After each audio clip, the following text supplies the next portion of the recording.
trying to take a real approach to this topic of depression today.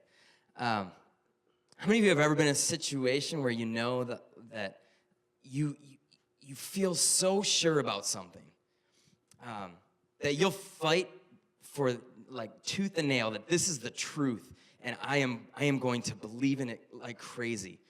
Me and Erik joke a lot about he's got that issue. He doesn't really always know things, but he says it like he does. And unfortunately, I have that too because I got it from my mom. And so our fights are awesome because we both think that we absolutely know. But then there's these times in life where we think we know things, and all of a sudden we realize, man, I didn't know anything. There's a word that I've always really enjoyed using. Now, I don't like to use big words or unique words just for the sake of using them. I think that sometimes, if you're trying to use big words just to sound smart, it just doesn't play well. I was watching a political debate between two people on YouTube recently, and one of the guys was just using all these big words after big words, and it's like he was saying nothing the whole time. I think one commentator actually said it like, I've never heard somebody say so many words to say nothing. But there's times in life where I like to use a unique word just because it fits. And so I always have thought that I knew what the word commiserate meant. How many of you would, by raise of hand, you're like, yeah, I think I know what that word means? See, only like maybe 12%, which is why I got away with this for so long.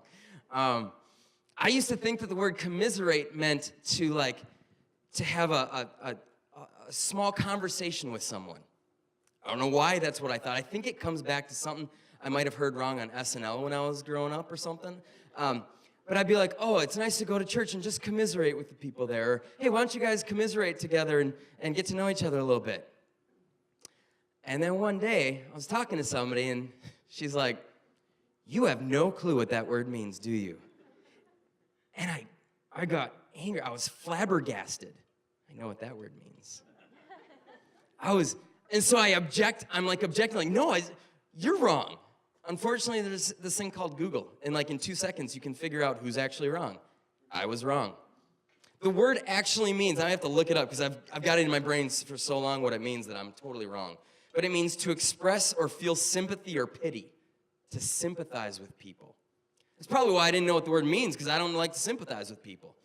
I was completely wrong for years. The only thing that made me feel good was that in my adult life, only one other person ever realized that I was wrong. Shannon Carter.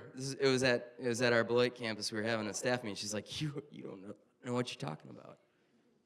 It's like, Shannon, stop it.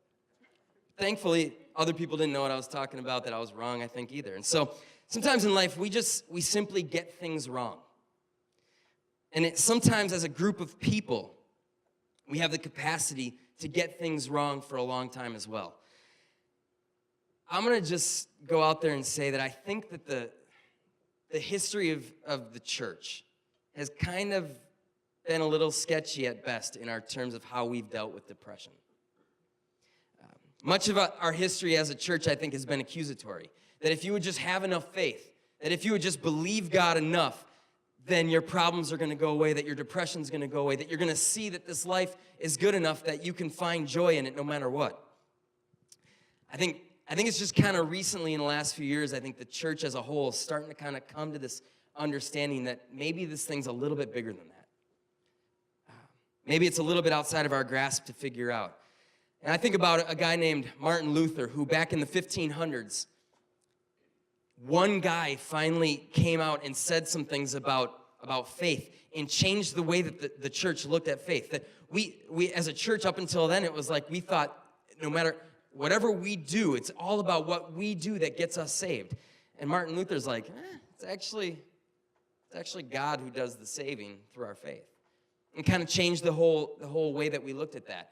And I think that that's kind of what is going on recently with the church and this thing called depression. That people can't just always get up and save themselves from it just by thinking a little bit differently. I'm not saying that there's no weapon against depression. I'm not saying that we have no hope in the face of depression. But it is definitely not something that just because you follow Jesus, it means that you're not immune to it. So in the past, we've kind of had this misplaced lie, I think, about what depression means. That if you're following Jesus, that you shouldn't be suffering from depression. But really, it's just like anything else that anybody else struggles with. We all have struggles. We all have things that we need help with. And this is another one of those things. And I think our reaction to depression, if we're not careful, we put people in a situation where they begin to feel like they can't get help for it because they can't really admit to it. Because it's something that they should be ashamed of. If people feel like they are kind of a bad Christian because they're struggling with depression, we are making it harder for people to get better. And I'm going to say something right now that it probably sounds, maybe it sounds a little over harsh to begin with, but I think it's something that we need to think about. Through the years, the church has probably been complicit in some people not getting the help that they need. And at times, it may have led people to doing awful things, maybe even leading to the point of suicide. The church, this organism that you and I are a part of, the church needs to be a place, it needs to be a safe haven for people where they can find themselves in the midst of any single struggle that they're going through. They can find themselves a place to be safe, a place to get help. See, I think the church has actually done a good job throughout its history, probably, of doing a pretty adequate job of helping people who are coming in from outside the church, helping them with their troubles. I think the church expects people coming from outside the church to, like, they're going to come in with issues. They're going to come in with hurts. They're going to come in searching. But sometimes, for those of us in the church, it's almost like we have this expectation that we're supposed to already have it together. And sadly, I think we've even treated this thing, depression, not always a whole lot differently than we treat something like adultery or theft or lying. Like it's this sin in a person's life. That's why I was super intrigued watching this video the first time that when Erik showed it to me about this doctor just saying, here's what chemically goes on in a person's brain as they're struggling with depression. There are things inside of us that can actually take somebody who's even normally a joy-filled follower of Jesus. And there can be moments in our life where we can't have an explanation for it, but there's just this feeling of sadness. To treat this like it's a sin in a person's life, I don't think it is the way that Jesus would have treated this situation. Frankly, I think even serious sins that Jesus saw in the Bible, he treated it with such an amount of grace that people were able to be open about it and talk to him about it. And I think that's the way we need to start to come at this thing called depression. So if you've struggled with depression, if you felt like the church has been a place where man, I haven't felt comfortable to be able to talk about this, be open with this, one thing I want to say to you this morning is, I'm sorry. Because the church should be a place where you can feel comfortable for that. If maybe you feel like I feel like I've been at times in my life where maybe you haven't had all the compassion and the grace and the understanding for people that are dealing with depression, I'd also want to say to you, for you, there's forgiveness. Just like we all have our own problems, the church has its own problems. The church has never been, and it never will be, a perfect place until Jesus comes back and finally rescues us once and for all from all of our evil deeds. But that's why we are in never-ending need of the work that Jesus did on the cross for us. Worship team's going to come back up. In a few moments, we're going to take communion together. Jesus went to the cross to die for you and for me, for every single sin that you've ever committed, and for every single thing that we have to endure because of the presence of sin in this world. Jesus went to bring forgiveness for us, and when he died on that cross, one of the very last things he says, it is finished. And then he breathed his last. The work that he did on the cross, he finished it all for us. The redemption, the forgiveness that you and I need, he did it all. But then 3 days later, Jesus, I think, brought something even more to us. When he rose from that grave, when he came back to life, He showed us that life can come from death. And that is something that we need to hear today. That for those of us that struggle in moments of our lives with depression or whatever the struggle might be with, that there is a God that we can go to who can bring life out of death. For those of us who have struggled to be compassionate and graceful towards people that have struggles, and we all have struggles, there is a place of forgiveness, bringing life from death. There is hope for you today. For each of us, we're guilty of sins and we need forgiveness, but also each of us are trapped in certain despairs. For you this morning, that despair may be depression. Paul writes in Philippians chapter 4 that he has learned to be content in every situation that he has faced in life. Understand that every single situation that he's faced, in the ups, in the downs, in the good times, in the bad times, Paul tells us that he is able to be content. Even in our moments of depression, there is a hope that we can hold on to in Christ. Maybe we are still going to struggle in the sadness of that moment, but there is a hope that we have a God who has come back to life, who has shown us that he has victory over all death. And that no matter what, there is going to be a day where we get to enjoy eternity with him, apart from all of the struggles that we have to deal with right now. I don't really want to talk about depression today, truthfully. Partly because I know that in the next 10 minutes, I got nothing to say that's going to fix it. You know what I'm saying?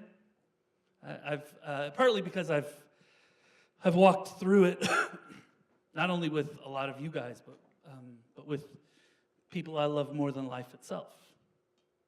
And it's long, and it's hard, and it's painful, and there's wonderful parts, and there's awful parts. And I don't want to talk about it partly because, just honestly, I've been struggling lately with it a little bit, and I'll share a little bit about that in a little while. But because of that, I can't decide whether I am uniquely qualified to talk to you about it a little bit today or disqualified. But I'm the pastor, so I'll do what I want. The truth is, I don't want to do a sermon-y kind of a thing. I just want to share a few things that I have maybe learned over the years walking with people through depression. And so we'll just kind of go through a few things. Number one, and this one's pretty obvious. I think all these are obvious, but maybe not. Depression is complicated. It's complicated. We use the same word for depression when we say the Packers lost, I'm depressed.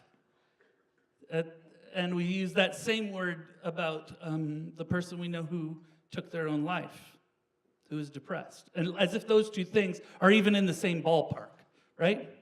Depression is way more complicated than just a word that we use. It's like the word love. Love doesn't really mean anything anymore. Depression doesn't really mean anything anymore. What does it mean to say I'm depressed or I'm suffering from depression? It's way more complicated than we like to admit. And that brings me to the second thing that I think is true, that depression is what I call a jumbled up sliding scale.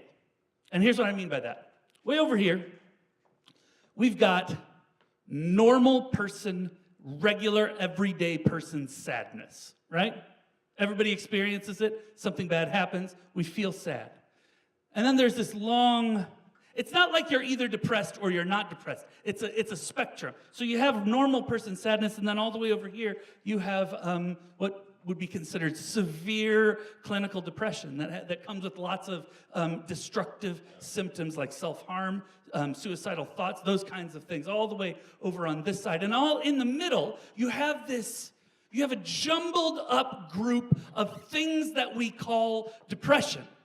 You have situational depression. Something happens and it sends you into a place that is like nothing you've ever experienced before. You have seasonal depression that people have. You have postpartum depression. There's all different kinds of depression, and they're all mixed. You can't put them on a scale like this is where this one goes or this where that one goes. It's all jumbled up here in the middle. But not only are there different kinds of depression, But you also have different symptoms and things that go on in depression that are all jumbled up in this middle mix up. Things like insomnia, things like eating disorders, like self-harm, lethargy, suicidal thoughts. Sometimes it's just like that first video that we watched where you just feel like you've got a 200-pound weight sitting on your chest in bed in the morning, and you just think there's no possible way I can get up and face the day. And then the next day, you wake up and somehow, some way, you've got the energy to face it. And it's jumbled up, and it's mixed up, and it's weird. And then, so you have all of this jumbled up mess here. You have all the jumbled up stuff about what kind of depression you have. You have jumbled up stuff about what kind of symptoms you have, because you can have those all the way across the spectrum. And then there's this line that we like to talk about. Maybe you don't, but when we talk about depression, there's a line, and the line is called clinical. Where is clinical depression? Have you guys ever heard that term? All right, so there's a difference between just, I'm depressed, I'm situationally depressed, and then there comes a place where it's clinical. And here's what I want to say. Even the line for clinical is jumbled. You talk to a doctor, they're not going to give you anything specific about where that line is. You talk to a psychiatrist. Different psychiatrists will tell you different things. And so, because it's so complicated, we have to stop talking about depression like you're either depressed or you're not depressed. It is all a huge, jumbled up spectrum. That's the second thing I've learned. The third one, Kellen already said, but it's worth saying again.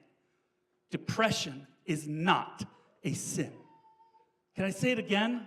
Depression is not a sin. There is no point on this spectrum where the depression that can overtake our lives becomes this thing that is a sin. Now, I can sin and be depressed. I can sin and be not depressed. But depression itself doesn't make you any less than. That is so important. There's a man named David, King David. He wrote most of the Psalms. And man, you can just read through the Psalms and see over and over. This is one of my favorites that he wrote. He said, "My tears have been my food day and night." Can you picture that? Is that just sadness? I think it's depression. My tears have been my food day and night. Why, my soul, are you downcast? Why are you so disturbed? Why am I so disturbed within me? That question, I don't know if you've ever asked yourself that question. What the heck is wrong with me? Anybody ever ask themselves that question? What the heck is wrong with me? How come I can't? I look around and I see other people, they got this figured out. I see smiles on their faces. I see their Instagram. I see their Facebook. Everything looks great. They're happy. How come everybody else has this figured out? Why am I so downcast? Why am I so disturbed within me? And then we start to wonder, maybe God's mad at me. Maybe God's disappointed with me. Maybe I know that it's not a sin, but somehow I think this place that I find myself in makes me less than the people who've got it figured out. And I just want to say that I don't believe that depression diminishes you in any way. It's an important thing for us to live in, for us to admit as a church. I mean, I thought Kellen did a great job. We have got to be a place, we have got to be people who see depression as something that is not this makes you less than. I have diabetes. I have to take medication for it. Does that make me less than? Nobody would think that. But somehow we think that when it comes to depression, anxiety, any of these things, mental illness. And so that's the third one. Depression is not a sin, but it's more than that. It doesn't diminish you. It doesn't make you less of a Christian. It doesn't mean that God is like, man, I wish you could figure that out. Because if you figured that out, you'd be like really good. God chose David. David was the king. And I believe he struggled with depression his whole life. You look at his writing, he was sad a lot.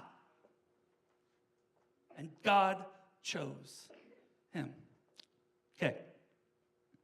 The next one, just, throwing out things that I feel like I've learned, is that everybody's experience with depression is different. And that should go without saying, but I know that it doesn't. And here's how I know that it doesn't. Because if you are depressed and you open up about that depression, everybody has a cure for you. Did you know that? Everybody knows how to fix you. Yoga. You just gotta do yoga, right? What about exercise? You're not exercising. If you just exercised, everything will be great. What about antidepressants? You better get to your doctor. Everybody, if you're depressed, if you're sad, get to your doctor, get on antidepressants. Essential oils, meditation, right? You knew I was going to go there. Okay. But here's my thing. My point is, there are certain things that in your experience, maybe you have suffered from depression. Maybe you found yourself on this spectrum. And I'm saying this because I know the heart behind all of the advice that's given is good-hearted. Can I say that right now? I believe it's all because people are good-hearted and they want to help. When you give advice, I know that it's because you want to help. But the problem is, just because something works for you doesn't mean it works for somebody else, because everybody's experience with depression is different. And I would love to suggest to you a new rule in your life. Can I do that? And here is the rule that I would like to suggest to you. No more unsolicited advice. Period. When it comes to depression or mental illness, I'd open it up. When somebody's struggling with a chronic illness, no more advice. I know deep down inside you think you've got an answer that's going to help them, but I want to be honest with you. And I know this is hard to hear for the helpers. I know you're a helper, and I know you want to help.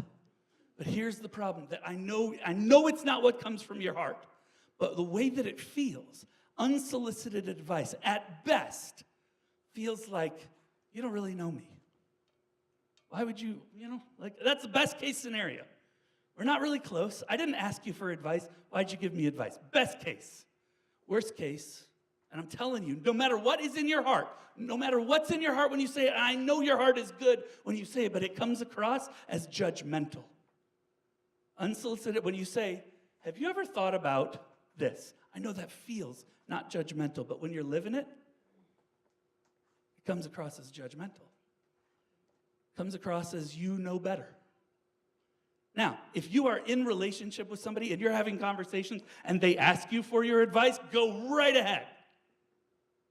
But I'm telling you, can I just say, I know this is kind of off subject, but all kinds of things. Chronic illness, mental illness.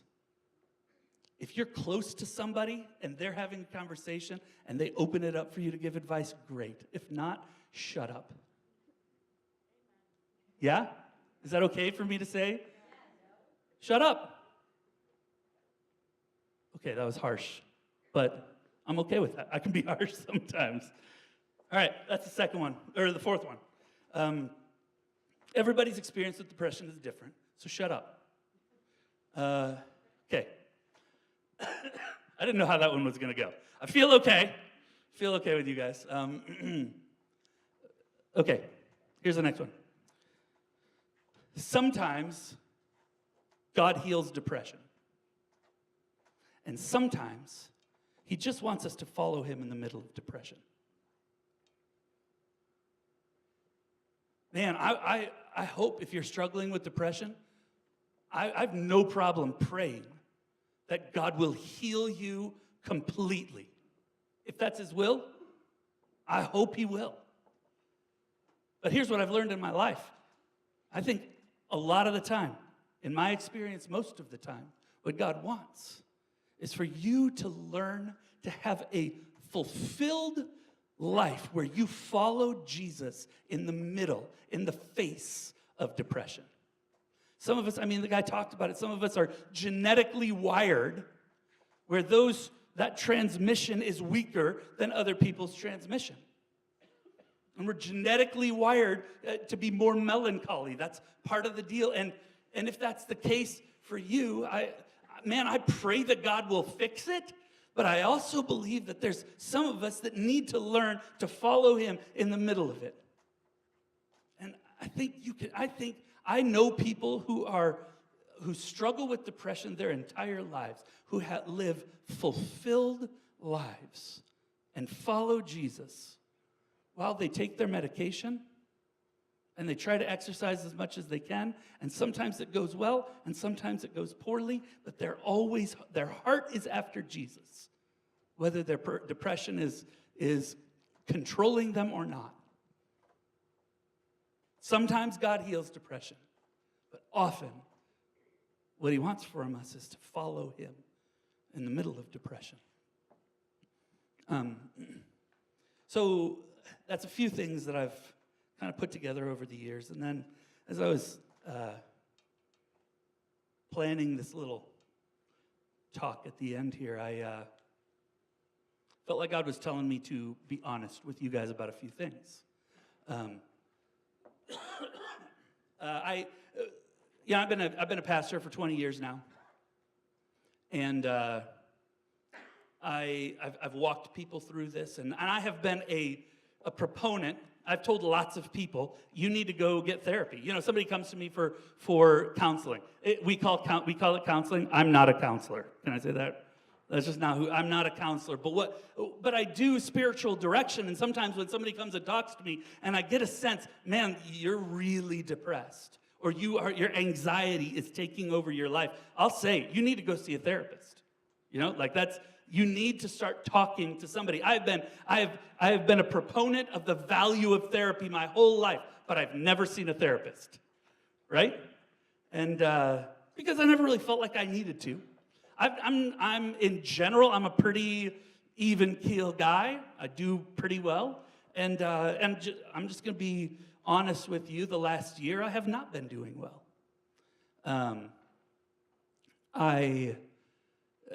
A lot of you guys know, a year ago, my wife got diagnosed finally with a degenerative connective tissue disorder.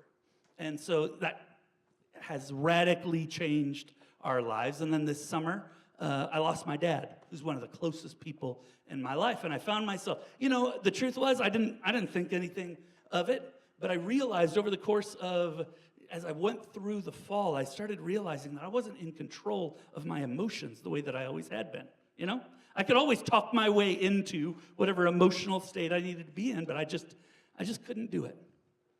And I found myself really, really struggling in the fall. And so I've been talking about it to other people for a long time, and so I decided I think it's time for me to get help. And so I started seeing a counselor, a therapist.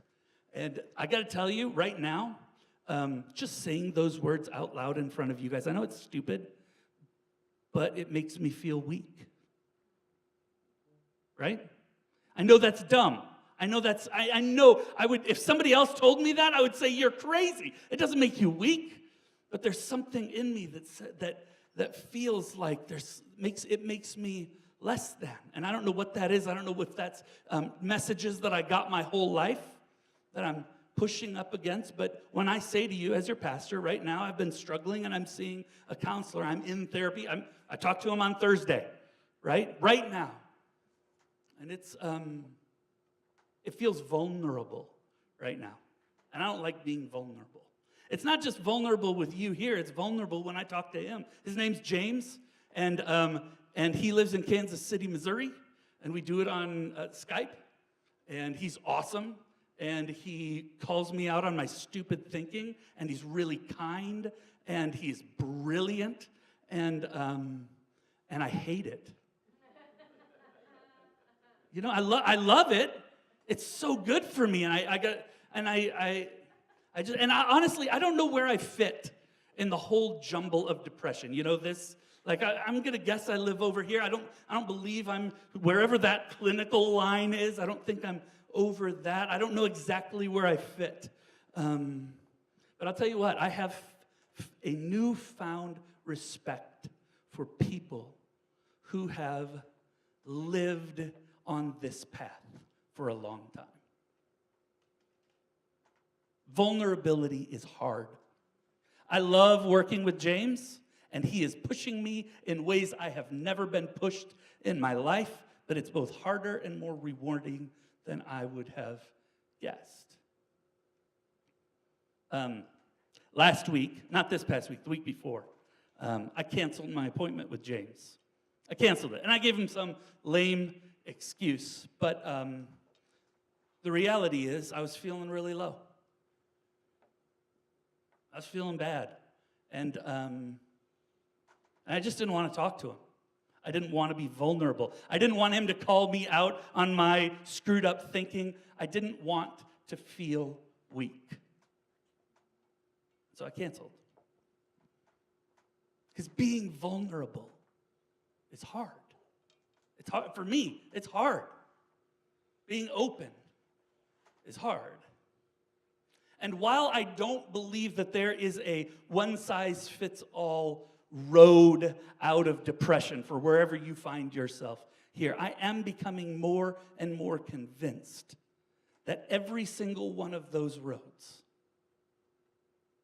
leads through the valleys of humility and weakness and vulnerability.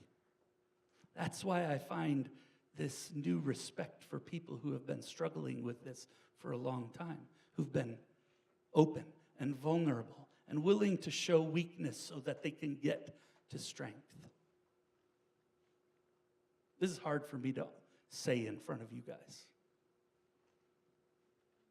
Let me just kind of leave you with something that Paul said. The worship team can come back up because we're going to sing a couple of songs. But I'm going to leave you with something that the Apostle Paul said. I think he was probably a guy like me who didn't like to feel weak. I like to pretend like I got everything together. I didn't really think that much, but James is really showing me that I really need to work on that. But I think Paul might have been a little bit like that. And so he had this thorn in his side. We have no idea what it was. He had a major problem in his life. And he asked God to take it away, and God didn't take it away. And here's how he writes it. He says, God said to me, my grace is sufficient for you, because my power is made perfect in weakness. Therefore, Paul says, so I'm going to boast all the more gladly about my weaknesses, so that Christ's power may rest on me.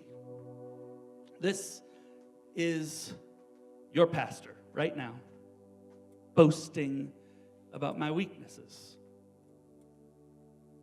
I've been hurting, so I went to find help. I honestly don't have a big, huge lesson to teach you. All I have is a willingness to be vulnerable in front of you so that maybe you might be willing to be vulnerable in front of the people that you love and possibly get the help that you might need.